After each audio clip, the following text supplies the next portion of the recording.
Welcome to ZKTeco India official YouTube channel. Today I am going to explain how to apply a expiration rule to your user in a IL02A device. So this IL02A device is used for time attendance, also for simple access purpose. This requires a 12-volt power supply and also it will support for fingerprint, card and also password.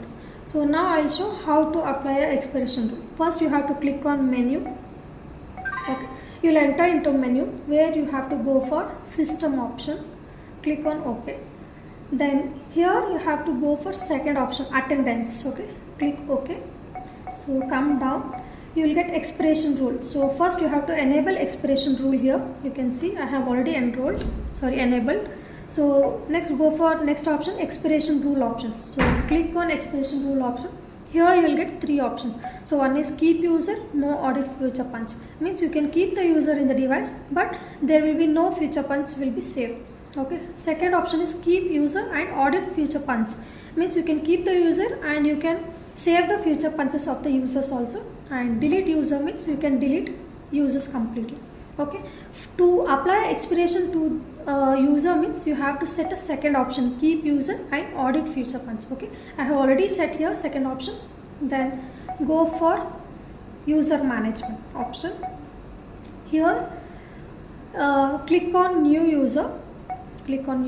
So here you have to give user ID. By default it will take 1 2 3 4 and also you can give name also here. And third option is user role and you have to give fingerprint also.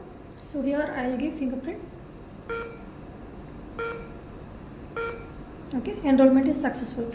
So same like you can give card also, you can set password also here. So last you will get user expiration rule option. So click on user expiration rule. So now it is none means it will not apply to any user. Okay, I will click OK. You will get four options here. So first is none, I already said. So go for second option, expired date.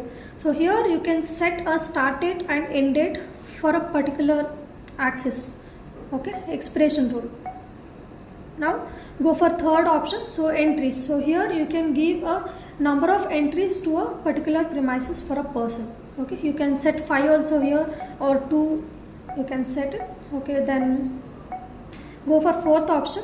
Here you can give a start date, end date and also number of entries to a user altogether. Okay, so this is how we can add a user or we can apply a expiration rule to the user.